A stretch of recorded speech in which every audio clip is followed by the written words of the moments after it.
भट्टा पारसौल गांव में घुसते ही नजर आती हैं धुएं से काली हो चुकी दीवारें, जले हुए ट्रैक्टर, कार और मोटरसाइकिलों के ढांचे, गांव की सूनी गलियां और उनमें पसरा हुआ भय। ये पश्चिमी उत्तर प्रदेश के उन गांवों में शामिल है जिनकी उपजाऊ जमीन ग्रेटर नोएडा से आगरा तक बन रहे यमुना एक्सप्रेसवे और उसके दोनों तरफ बनाए जाने वाले नगरों, स्टेडियमों, हवाई अड्डों और शॉपिंग मॉल्स के लिए सरकार ने अपने कब्जे में ले ली है। अपनी जमीनों को सरकारी अधिग्रहण से बचाने के लिए यहाँ के किसान पिछले 4 महीने से गांव के छोर पर ही शामियाना लगाकर शांतिपूर्ण धरने पर बैठे थे और इन 4 महीनों तक कोई राजनीतिक पार्टी उनकी बात सुनने नहीं पहुंची। लेकिन 7 मई को आंदोलन का ये शांतिपूर्ण तरीका असफल हो गया।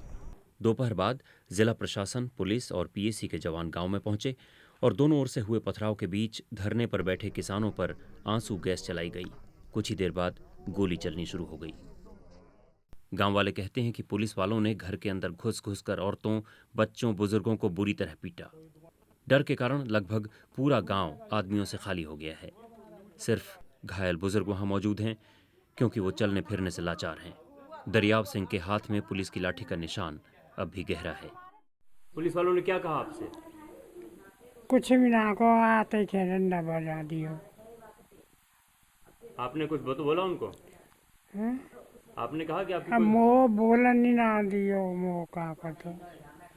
गांव में अब ज्यादातर महिलाएं बची हुई हैं और उनमें से कई को ये पता नहीं कि उनके परिवार वाले जिंदा हैं या मारे गए। हमारे 50-60 मर गए आदमी, उनके लिए कुछ ना हुई। 50-60 मर गए, ये कैसे मालूम आपको? हमारे बालक ना पते हो रहे हैं, बताओ कहाँ ढूंढे। और लाश पा रही बम्बेन में, बोंगेन में, बिटोरान में। पुलिस की गोलीबारी में मारे गए राजपाल की पत्नी उस वक्त को याद करती हैं जब पुलिस ने उनके पति के मारे जाने की खबर दी थी। मेरे पति की लाश दे दो, मेरा बेटा मांग रहा हूँ, मैं घर ले जाऊंगी, मैं घर हजर बजर कर लूंगी। पुलिस मंगा ली पकड़न। भट्टा पारसौल में राज्य प्रशासन ने निषेधाज्ञा लगा रखी है और लोगों के घुसने पर पाबंदी है। गांव की औरतें कहती हैं कि पुलिस उन्हें बाहर जाने से भी रोक रही है।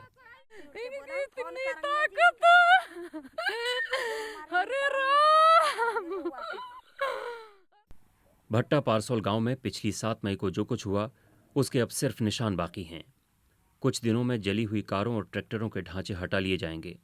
धुएं के काले निशान भी शायद मिटा दिए जाएं, लेकिन इस गांव के किसानों की स्मृति से उस दोपहर की काली याद शायद ही कभी मिट पाए जब अपनी जमीन और अपनी खेती बचाने के लिए उनका शांतिपूर्ण आंदोलन असफल साबित हुआ था।